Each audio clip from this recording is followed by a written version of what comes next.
नमस्कार, मैं उर्मिला रजा सब में आपका बहुत-बहुत स्वागत करती हूँ। दोस्तों, अगर आप सिलाई करते हैं, तो आपके पास एक टूल होगा, जो मेरे पास भी है। तो ये बहुत ही काम का टूल है। जैसे कि मैं सिलाई कर रही हूँ, तो मैं इसे लेके बैठी हूँ। ये है सीम ओपनर या सीम रीपर।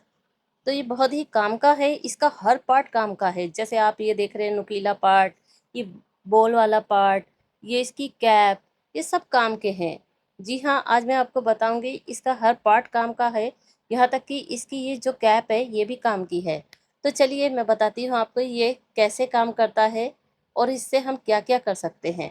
तो जैसे कि मैंने यहाँ पर एक स्ट्रिप सिल के रखी है, तो उसमें ये जो बॉल वाला हिस्सा है ना, ये काम आएगा।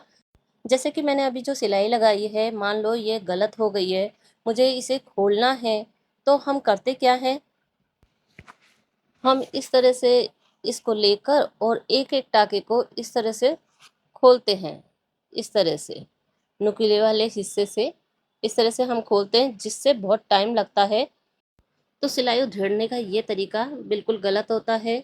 आप ऐसे घंटों लगे रहोगे एक काम में। तो आपको करना क्या है, जहाँ पे हमने सिलाई करी है, तो उस कपड़े को इस तरह से पकड़ेंगे, दोनों हिस्सों को जिनको हमने मिला के सिला है खोल लेंगे इस तरीके से, और मशीन के फुट के नीचे इसको दबा देंगे और बीच में से इस तरह से हाथों से प्रेस करेंगे, ताकि सिलाई के टाके बीच में आ जाएं। और इस तरह से हम फुट के नीचे कपड़े को दबा देंगे और पूरी ही कपड़े को इस तरह से बीच में से हम प्रेस करेंगे। तो इस तरीके से अच्छे से प्रेस कर लेना है हमें हाथों से।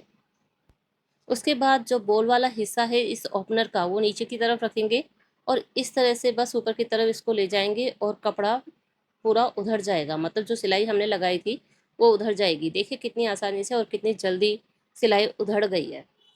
इसे उधेड़ने में 1 मिनट भी नहीं लगा, बल्कि सेकंड्स में ही काम हो गया। तो है ना आसान। अब हम देखते हैं कि दूसरा तरीका क्या है इस ओपनर को यूज़ करने का। तो जैसे कि हम कोई इस तरह से कपड़ा सिलते हैं जिसे हमें सीधा करना हो, तो हम इसकी हेल्प से इसको सीधा कर सकते हैं। जैसे मैंने इसको सिल लिया है, अब मैं सीधा करूँगी। तो सीधा करने के लिए हम इस ओपनर की हेल्प लेंगे। तो हमें करना क्या है, इस तरह से इसको खोल लेना है और इस ढक्कन को इसके अंदर डाल देना है, कपड़े के अंदर। थोड़ा सा कपड़ा ऊपर रहे, ये ध्यान रखना है, इस तरह से कवर हो जाए। अब इस कपड़े के ऊपर से जो ये सिलाई उधेड़ने वाला हिस्सा है, इसको अंदर की तरफ धकेलेंगे। ध्यान से धकेलना है, उंगली में चुभाना नहीं है। तो बस धीरे धीरे धकेलते जाएं कपड़े को ऊपर की तरफ और इस ओपनर को नीचे की तरफ, और थोड़ा थोड़ा करके ही धकेलना है। एक साथ ज़्यादा कपड़ा अगर हम इस तरह से कर देंगे, तो ये सीधा होना थोड़ा मुश्किल हो जाएगा। तो थोड़ा थोड़ा कपड़ा ऊपर की तरफ पुश करें और इस तरह से कपड़े को खींचते जाएं। तो हमारा कपड़ा बहुत ही आसानी से बहुत जल्दी सीधा हो जाएगा। इकट्ठा नहीं करना है। अगर इकट्ठा कर लेंगे हम एक ही जगह, तो थोड़ी दिक्कत होगी। आप देखेंगे कि यहाँ पे देखिए कितनी आसानी से कपड़ा सीधा हो गया है। तो ये था इसका दूसरा काम। अब आगे देख लेते हैं हम और क्या काम करता है ये। मैं अपने लड्डू गोपाल जी की ड्रेस बना रही हूँ, तो मैं यहाँ पे चुन्नट इकट्ठी कर रही हूँ। तो ये चुन्नट अगर हम इकट्ठी कर लेते हैं पहले ही, तो आसान हो जाता है, हमें मशीन के ऊपर रखकर नहीं बनानी पड़ती, क्योंकि छोटा सा कपड़ा है। तो इस तरह से हम इकट्ठी कर सकते हैं।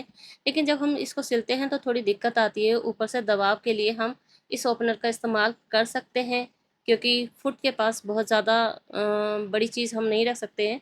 तो हल्के हाथों से बस इससे हम सारी चुन्नट को दबाएंगे, तो चुन्नटें एक साथ सिल जाती है। मतलब कपड़ा हमारा खुलता नहीं है और हमारा काम आसान हो जाता है। तो उम्मीद है आपको वीडियो पसंद आ रही होगी। पसंद आए तो लाइक ज़रूर करना, शेयर करना। अभी देख लेते हैं हम चौथा काम। अगर हमें चुन्नटें डालनी है तो भी इसका यूज़ कर सकते हैं। इस तरीके से देखिए, आप कपड़े के अंदर की तरफ डालेंगे इसको और इस तरह से चुन्नट बना सकते हैं। ये देखिए।